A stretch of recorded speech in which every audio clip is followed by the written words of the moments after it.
প্ৰায় গৃহস্থী আশ্ৰমৰ এক শ্ৰেণী মানুহ গৃহস্থী এতিয়া কাল হৈছে ল'ৰা জন্ম নিদিয়া হ'লে ভাল আছিলে জন্ম দিয়াৰ পাছতে ল'ৰাই কাল হ'ল এতিয়া ল'ৰাৰ কাৰণে দুখ হৈছে ছোৱালীৰ কাৰণে দুখ স্বামী ভাৰ্যা মিলিব নোৱাৰে গোটেই ঘৰখনে অশান্তিৰ কাৰণ এতিয়া ঘৰৰ পৰা বাহিৰতো যাব নোৱাৰে ঘৰতো থাকিব নোৱাৰে আৰু অন্তিমত কি হ'ব মৰিব লাগিব নহয় জানো প্ৰভু কান্দি কান্দি তো যোৱাটো মানে মৰা অধগতি যাব লাগিব যাব লাগিছিলে ভগৱানৰ নাম লৈ ঘৰখনৰ মাজত আনন্দত যাব লাগিছিলে মাকৰ দায়িত্ব পুত্ৰৰ হাতত দিব লাগিছে যিটো পুত্ৰ জীয়াই থাকোঁতে টান টান মাত মাতে মই যোৱাৰ পাছত জানো মাকক কি কৰিব ঠিকনা নাই এইবোৰে চিন্তাত যাব লাগিব এতিয়া এই কথাটোকে কৈছে এই যে মাখি 40টা মৰিলে খাব নজনাৰ দুখত মৰিলে এই কথাটো খুব চিন্তা কৰিব এটুকে বুজাইছে আজি যে 40% মানুহ গৃহস্থী আশ্ৰমীয়ে চকু পানী টুকিছে আজি যে 40% মানুহে যে ঘৰখনত কান্দি কান্দি দিন পাৰ কৰিছে লৰাই চকু পানী টুকাইছে পত্নীৰ লগত কাজিয়া কৰি অশান্তি বাঢ়িছে এসাঁজ অন্ন খাবলৈ শান্তি নাই সুখ নাই ঘৰখনত কেলে খাব নজনা আৰু অন্তিমত তেওঁলোক কান্দি কান্দিয়ে মৰিব কান্দি কান্দি জন্ম পালে আৰু অন্তিমত কান্দি কান্দিয়ে প্ৰাণ ত্যাগ কৰিব লাগিব আৰু কান্দি কান্দি প্ৰাণ ত্যাগ কৰিলে পাছৰ জন্মটো অধগতি যাব ওপৰলৈ নাযায় এই 40 জন খাব নজনাৰ দোষত গুৰৰ দোষ নাই গুৰৰ দোষ যদি থাকিলহেঁতেন বাকী 10টা সেইগুলো মৰিলহেঁতেন বাকী 10টাও মৰিলহেঁতেন এই 10টাই গৃহস্থী আশ্ৰমে সুখৰ কৰিলে গৃহস্থী আশ্ৰমত থাকিয়েই আনন্দ পালে স্বৰ্গৰ সুখ পালে বৈকুণ্ঠৰ আনন্দ পালে আৰু গৃহস্থী আশ্ৰমে এদিন মুক্তিৰ কাৰণ হ'ব এতিয়া এই খাব নজনাৰ দোষটো এই যে পাখি লগাই খালে সেইকাৰণে মৰিলে পাখি লগাই যি গুড় খালে এই মাখি মৰিলে কথাটো খুব ধ্যান দি বুজিব যি গৃহস্থীয়ে পাখি লগাই সংসাৰ ভোগ কৰিছে এইজন গৃহস্থীয়ে মৰিব আৰু যি পাখি বচাই গুড় খালে নমৰে উৰি যাব পাখি লগাই গুড় খালে মৰিব পাখি বচাই গুড় খালে উৰি যাব নমৰে আৰু আমাৰ প্ৰতিজন গৃহস্থীক এই ভগৱত গীতাই উপদেশ দিছে এনেকুৱা কৰ্ম কৰক সংসাৰত যাতে পাখি লাগি নধৰে পাখি বচাই কাম কৰক পাখি বচাই ভোগ কৰক পাখি বচাই সংসাৰ উপভোগ কৰক জীৱন মুক্ত হৈ থাকিব যেতিয়া মন যায় ভগৱানৰ ওচৰলৈ যাব পাৰিব এটা যদি পাখি লগাই খায় তেতিয়া পাখি লাগি ধৰিলে মৰিব এটা পাখি দুখন কি প্ৰভু এটা সেইটোৱে ডাঙৰ কথা এটা পাখি দুখন কি বাৰু এটা পাখিটো বচাই গুড় খাবলৈ ক'লো এটা পাখি দুখন কি ভগৱত গীতাই কৈছে পাখি বচাই গুড় খাব অৰ্জুন কৰ্মণ্যবাধিকাৰস্তে মা ফলেছু কদাচন কৰ্মৰ ফলত পাখি লগাই নিদিব আশা আৰু আকাংক্ষাৰে অৰ্থাৎ এই পাখি দুখন কি এখন হ'ল জ্ঞানৰ পাখি এখন বৈৰাগ্যৰ পাখি জ্ঞানৰ দ্বাৰা জানক জ্ঞানৰ দ্বাৰা বুজক সংসাৰ কি পত্নী কি পুত্ৰ কি ভোগ কি ঘৰ কি ঐশ্বৰ্য কি জন্ম কি মৃত্যু কি জীৱনৰ উদ্দেশ্য কি এইবোৰ বুজক এই সংসাৰৰ লগত আপোনাৰ কি সম্বন্ধ আৰু আচল সম্বন্ধ ভগৱন্তৰ লগত কি সম্বন্ধ এইটোৱে জ্ঞান আৰু বৈৰাগ্য জ্ঞান আৰু বৈৰাগ্যৰ পাখি বচাই সংসাৰ কৰক সংসাৰ ভোগ কৰিবলৈ দিছে প্ৰভুৱে সংসাৰ ভোগ কৰিবলৈ দিছে প্ৰভুৱে, কিন্তু যোগ নাপাহৰিব। যদি যোগ পাহৰি যায়, অকল ভোগতে লাগি যায়, তেতিয়া শ্ৰীমদ ভাগৱতত কৈছে ৪ৰ্থ স্কন্ধত যে ভৰত ৰজাৰ নিচিনা পাবলৈ গৈছিলে ঈশ্বৰক, পালে হৰিণাৰ জন্ম। আপোনাৰ মোৰো একেই কথা হ'ব। আমি পাব লাগিছিল ঈশ্বৰক, আমি পাম পশুজনী, অধজনী। গতিকে এই কথাটোকে আমাক কৰ্মযোগত কৈছে যে জ্ঞান আৰু বৈৰাগ্যৰ মাজেৰে সংসাৰ ভোগ কৰক, সংসাৰ অতিবাহিত কৰক, আৰু এদিন সংসাৰৰ পৰা আপুনি মই মুক্ত হৈ যাব পাৰিম। কোনেও বান্ধিব নোৱাৰে। যদি আপুনি মই বান্ধ নাখাওঁ, কোনেও আমাক বান্ধিব পাৰিবনে বাৰু প্ৰভু? নোৱাৰে। কিন্তু আপুনি মই লাগি ধৰো, এইটোৱে হ'ল দুৰ্ভাগ্য। ধৰিলে মৰিলে, এৰিলে তৰিলে, হয়নে বাৰু? ধৰিলে মৰিলে, লাগিলে জেঙত ধৰক, লাগিলে খুটাত ধৰক, লাগিলে ৰছীত ধৰক, লাগিলে সোণৰ চেনত ধৰক, ধৰিলে মৰিলে। আৰু এৰিলে তৰিলে। আপুনি এৰি দিয়ক, চব এৰা খাই যাব। আপুনি ধৰক, চবে ধৰিব। এটা ধৰিবনে এৰিব?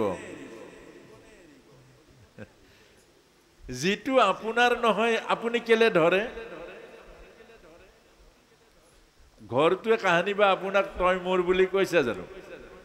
আপুনি মোৰ ঘৰ কেলে কৰে? আচ্ছা, ভুলটো ঘৰটোৰ নে আপোনাৰ? এবাৰ চাওক, ঘৰটোৱে আপোনাক কেতিয়াও মোৰ ঘৰ, তই মোৰ কৰা নাই। আপুনি অকল মোৰ ঘৰ। আচ্ছা, ভুলটো কাৰ? আপোনাৰ। ল'ৰাটোৱে আপোনাক মোৰ কৰা নাই, আপুনি মোৰ কেলে কৰিছে? এদিন ল'ৰা দেখোন বোৱাৰীৰ হৈ যাব, এদিন তাৰ ল'ৰা ছোৱালী হ'ব, তাৰ হৈ যাব। আপোনাৰ নহয় ল'ৰাটো, আপুনি মোৰ কেলে কৰি আছে? ভুলটো কাৰ? ছোৱালীজনী জন্ম দিছে, ডাঙৰ দীঘল কৰিছে, বিয়া দিব লাগিব নালাগিব? আমাৰ গোসানী আইসকলক কৈছে লাগিব নালাগিব? আকৌ মোৰ ছোৱালী কেৰি থাকে। আকৌ মোৰ কেলে কৰে? বিয়া দিয়াৰ পাছতো মোৰ, বিয়া দিয়াৰ পাছতো মোবাইল লগাই সেইফালে কেলে? মোৰ আসক্তিটো ইমান বেছি কেলে? আপুনি নাজানে নেকি যে বিয়া দিব লাগিব তাইক? তাই এদিন আনৰ হৈ যাব, তাই গিৰিয়েকৰ হৈ যাব, তাই সেইখন ঘৰৰ হৈ যাব। আপুনি ঘৰত এখন বিয়া দি দিলে, সম্প্ৰদান দি দিলে, সম্পূৰ্ণ স্বত্ব এৰি দিলে, আৰু এৰি দিয়াৰ পাছত আকৌ কেলে ধৰি থাকে ৰছী লগাই? কওক। আপুনি বিয়া দিলে, সম্প্ৰদান দিলে, তাইক বুজাই দিলে, সেইখন মা আজিৰ পৰা তোৰ সেইখন ঘৰ, ইমান দিন আমি পোহপাল দিলোঁ, তোক ডাঙৰ দীঘল কৰিলোঁ, আজি তোৰ নিজৰ ঘৰলৈ পঠিয়ালোঁ, সেইখন ঘৰে তোৰ আপোন, সেইখন ঘৰ তই আপোন কৰি ল'বি, সেইখন ঘৰেই তোৰ জীৱনৰ সুখ দিব, শান্তি পাব লাগিব, সেইখন ঘৰ নিজৰ। সিমানটো কোৱাৰ পাছতো আকৌ যাই পোৱাই নাই, ফোন লগালে, হেল্ল', মাকজনী বৰ ভাল নহয়, নন্দেকজনী আৰু বেয়া, ভায়েকটো বেছি চল নিদিবি, এইবোৰ কেলে? আকৌ এই ৰছী যিমান লগাব বান খাব, সেইটো কোনে ক'লে? আপুনি নিজে কৰিলে, আপুনিতো কৰিব নাপায়। সেইটো নোপোৱা কামটো কেলে কৰে? এজনী ছোৱালী দিলে, তাই এখন নতুন ঘৰ বনাব, তাইৰ সেইখন ঘৰ আপোন, আৰু আপুনি তাত হস্তক্ষেপ কৰি আপুনি তাইৰ ঘৰখন কেলে ভাঙে? আপোনাৰ বুদ্ধিত চলিবনে তাই শাহুৱেকৰ বুদ্ধিত চলিব? যিজনী শাহুৱেকে এটা ল'ৰা ডাঙৰ দীঘল কৰিছে, সেই ল'ৰাটোক মানুহ কৰিছে, পঢ়ুৱাই শুনাই ডাঙৰ দীঘল কৰিছে, সেই শাহুৰ কথা শুনিবহে ক'ব লাগে। মাও, শহুৰ আৰু শাহুৰ সেৱা কৰিবি তই, সেই শহুৰ আৰু শাহুৱেহে তোৰ স্বামীক দিছে, তাই সেই ভেটিটো তই পাইছ, তেওঁলোকক অৱহেলা নকৰিবি, তেওঁলোকক পৰিচৰ্যা কৰিবি, তেওঁলোকক সুখ দিবি, দুখ নিদিবি, তেওঁলোকৰ আশীৰ্বাদে তোৰ জীৱন গঢ়িব, তেওঁলোকৰ পৰা আশীৰ্বাদে তোৰ জীৱনৰ সৌভাগ্য আনি দিব। এইটোহে বুজাব লাগিছিলে না প্ৰভু? তে আপুনি মই যদি উল্টা বুজাওঁ, দোষটো কাৰ হ'ব?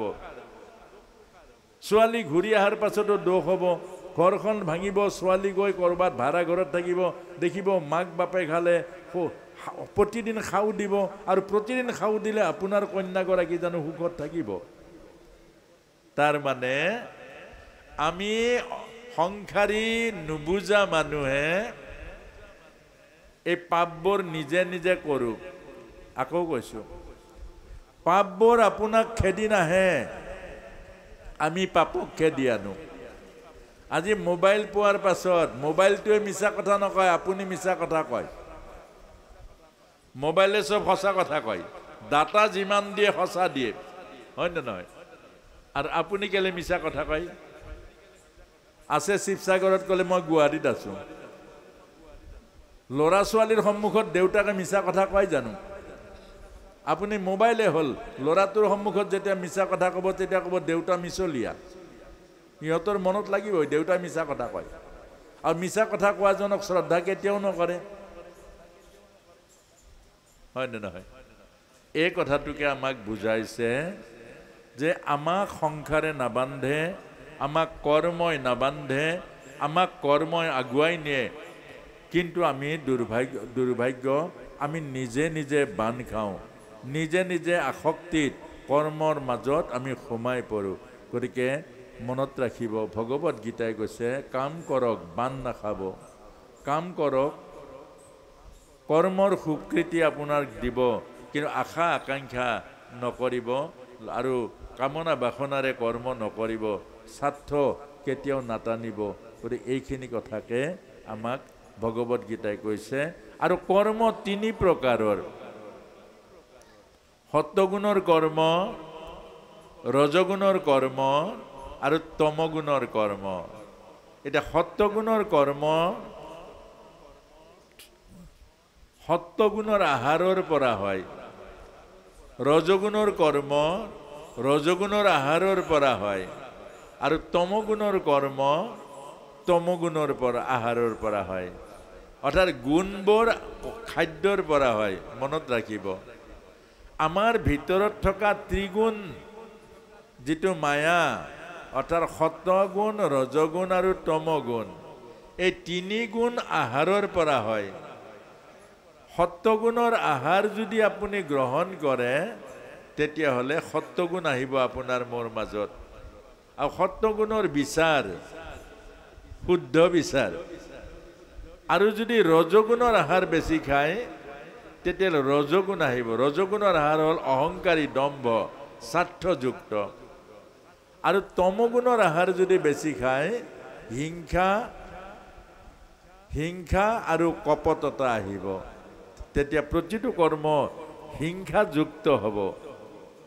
গতিকে আমাক কৈছে, হে অৰ্জুন, আহাৰ সত্য শুদ্ধ কৰে।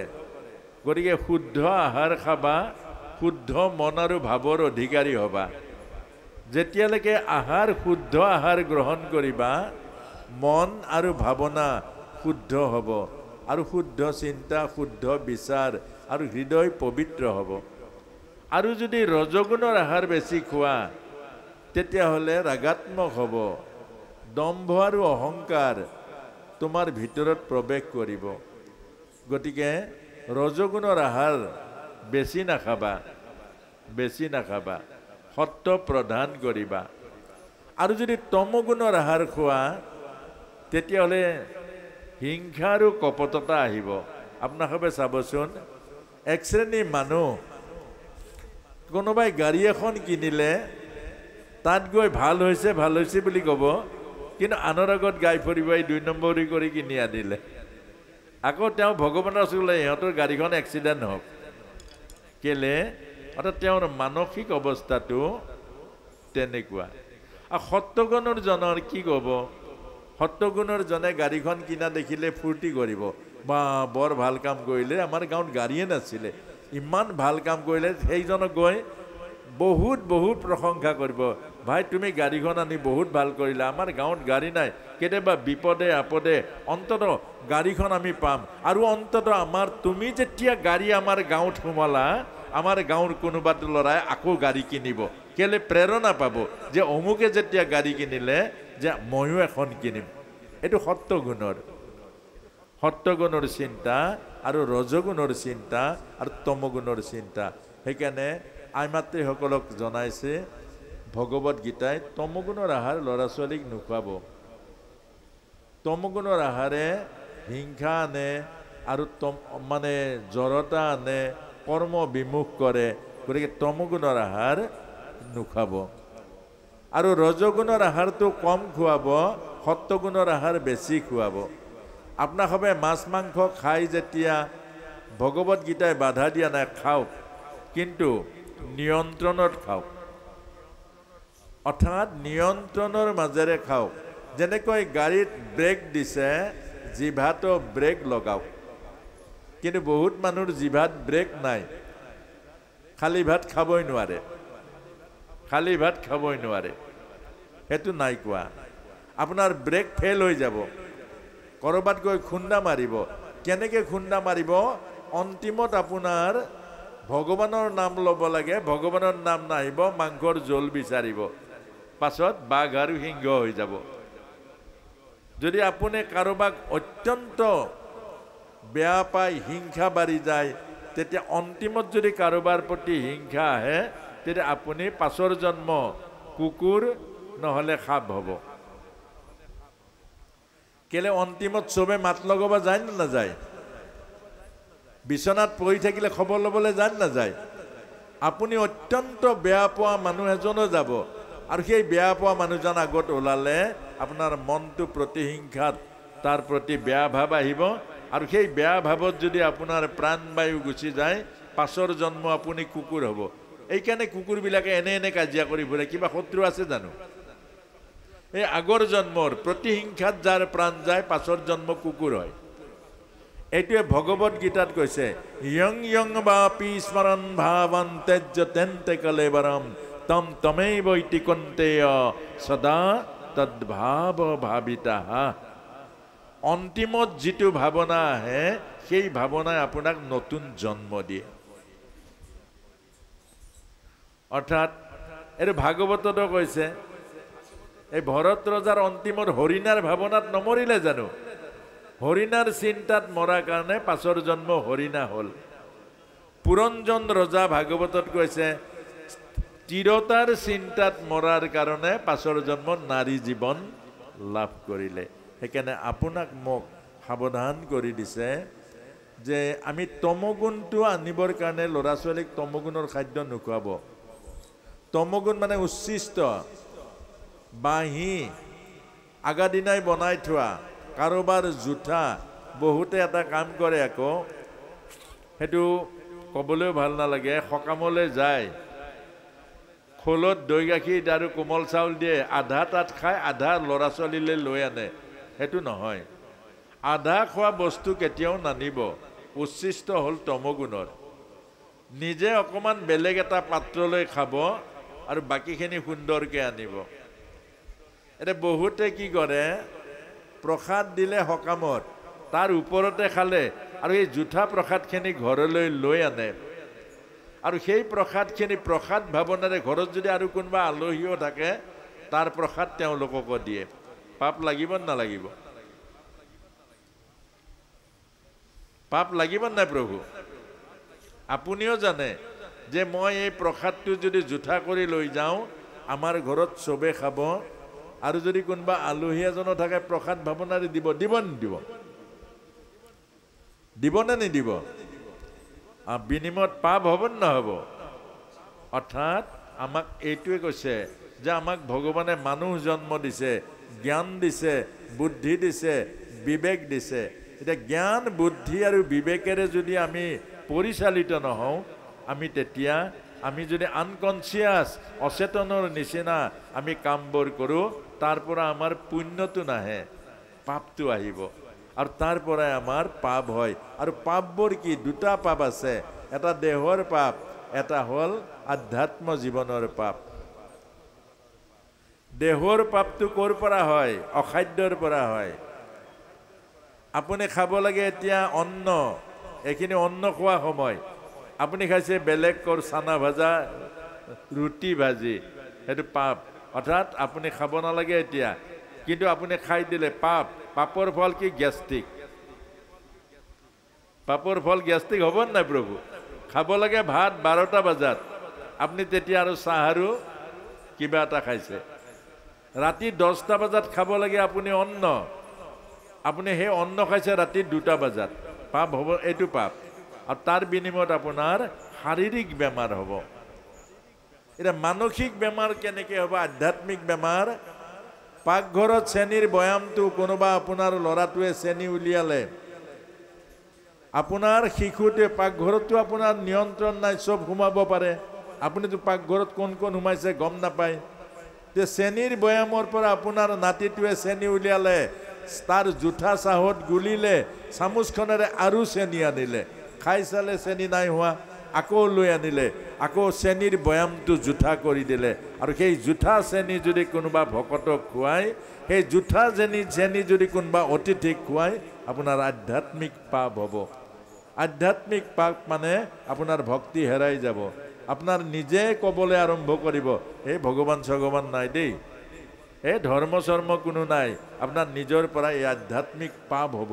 আৰু আধ্যাত্মিক পাপ যেতিয়া হ'ব, আপুনি নিজে নিজে ঈশ্বৰৰ পৰা আঁতৰি যাব, আপুনি মনত ঈশ্বৰ বিমুখ হৈ যাব। সেইকাৰণে আমাৰ দুটা পাপ, কৰ্মৰ পাপ, এটা হ'ল শাৰীৰিক পাপ, শাৰীৰিক পাপৰ বেমাৰ, এইটো অলপ ভাল। আৰু এটা হ'ল আধ্যাত্মিক পাপ। আধ্যাত্মিক পাপে ঈশ্বৰৰ পৰা আঁতৰাই দিয়ে। গতিকে এইখিনিকে আমাক কৰ্ম যোগ কৈছে। এতিয়া কাম ভগৱানৰ লগত যোগ হৈ কৰক, সেই কৰ্মই ভগৱানৰ প্ৰিয় পাত্ৰ কৰিব। অৰ্থাৎ এই গোটেই সংসাৰখন ভগৱানৰ। আকৌ কৈছোঁ, ঈশা বাস্য ইদম সৰ্বম যৎকিঞ্চিত জগতং জগত তেন ত্যক্তেন ভুঞ্জিথা মা গৃধা কস্যচিৎ ধনম। অৰ্থাৎ এই অনন্ত কোটি ব্ৰহ্মাণ্ডৰ যিখন সৃষ্টি, ইয়াৰ মালিক হ'ল ভগৱান। আমি মাত্ৰ সেৱক। সৃষ্টি ভগৱান মানে আমিও ভগৱানৰ। ধৰিব পাৰিছেনে? সমগ্ৰ সৃষ্টি যেতিয়া ভগৱানৰ, আমিও সৃষ্টিৰ মাজৰে এজন, গতিকে আমিও ভগৱানৰ। গতিকে ভগৱানত অৰ্পণ কৰি কৰ্ম কৰক, সেই কৰ্মই আপোনাক স্বীকৃতি দিব। আৰু ভগৱানক বাদ দি যদি কৰ্ম কৰক, সেই কৰ্মই আপোনাক বান্ধিব। ধৰিব পাৰিছেনে? আজি মই গীতাৰ ব্যাখ্যা কৰিছোঁ, এইটো মই কৰিছোঁ জানো? তেতিয়া সমস্ত পাপ পুণ্য মোলে আহিব। এইটো মোক ভগৱানে কৰোৱাইছে, আৰু ইয়াৰ ফল মই ভগৱানক দিম। আপোনাক সবে কোনোবাই সেৱা কৰিব, কোনোবাই মৰম কৰিব, কোনোবাই প্ৰশংসা কৰিব, এই ল'লেই মই মৰিলোঁ।